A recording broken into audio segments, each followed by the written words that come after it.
Hi guys, for this video guys, nandito pala tayo sa port ng Ubay, Bohol guys. Tatawid pala tayo ng Batulite guys. So from Ubay, Bohol to Batulite. So ang kwento ko pala sa inyo dito guys ay wag po kayong sasakay ng bangka guys. Yung pa-scrap kung kayo ay nagmumotor. Dahil po ay may bayad po yung pagkarga ng motor, 100 doon sa Batulite at dito sa Ubay ay 290 pagkarga ng motor nyo sa bangka. Kasi yung bangka guys ay parang ano lang yung tutulayan guys, maliit lang at kailangan may magbubuhat ng motor para makatawid ito sa bangka. Kaya pagbaba naman sa Leyte guys ay ganun pa rin, the same, pero mas mura sa Leyte. Kaya kung gusto nyo makatipid ay sumakay kayo ng Roro tulad dito guys.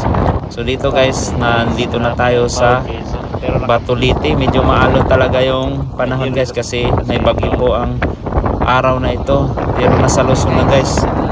July 18 pala to, ay July 19 pala to guys. At dito pala tayo sa Mahaplag guys, hindi tayo dumaan doon sa Agas-Agas kasi malayo na doon sa Sugod, paikot na yon. So dito lang tayo sa bandang Baybay kasi mas malapit guys. At dito guys ay port ng Alin Samar guys. At dito pala sa Alin Samar guys, papatawid ng Matnog ay wag po kayong mag-alala kasi kahit gabi o madaling araw ay mayroon po yung barko tatawid ng Matnog o tatawid ng Alin.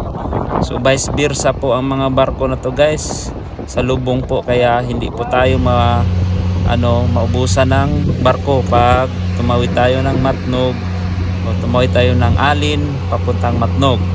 So ito po yung barko nila guys. Nandito na tayo sa port ng Matnog, Sorsogon. At pagbaba natin ng barko ay dumiretso na tayo. At pagkatapos guys, kung alam nyo to, dito to unahan sa Sorsogon City. At saka dito sa likod ko guys ay ito yung Mount Mayon, pero hindi natin nakikita dahil masama talaga yung panahon guys. Tingnan nyo. Hindi natin makita kasi sobrang lang laki ng ulap. Ito sana yung pinakamagandang makikita yung Mayon Volcano. Kaso lang guys, wala talaga. Mayon Volcano.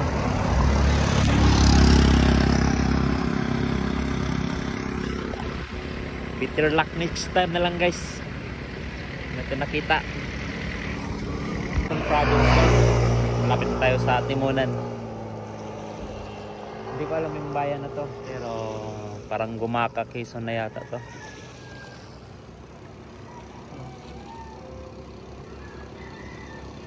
Layo pa. Ganda ng view dito. Pahinga muna tayo guys.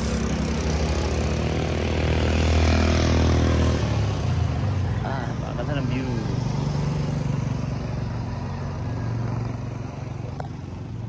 So naligo pa doon guys. Ang ganda ng view talaga guys. At ang kabuuhan pala ng biyahe ko guys from Matnog, Sorsogon to Manila guys ay 15 hours. Malis po ako ng 6 AM sa Matnog at dumating po ako sa bahay ng 9 PM ng gabi guys. So ngayon guys, nandito na tayo sa Timonan at dito lang talaga matatapos yung video ko kasi dahil sa sobrang maulan-ulan niya doon sa Lucena hanggang sa bahay, kaya hindi na tayo nakapag video doon sa madaanan natin. Pero dito sa Quezon Province ay hindi naman maulan. At ayan guys, yun po yung ating experience guys galing sa Bohol to Maynila guys. So dito na po magtatapos yung video guys kasi maulan talaga sa Lucena hanggang Manila.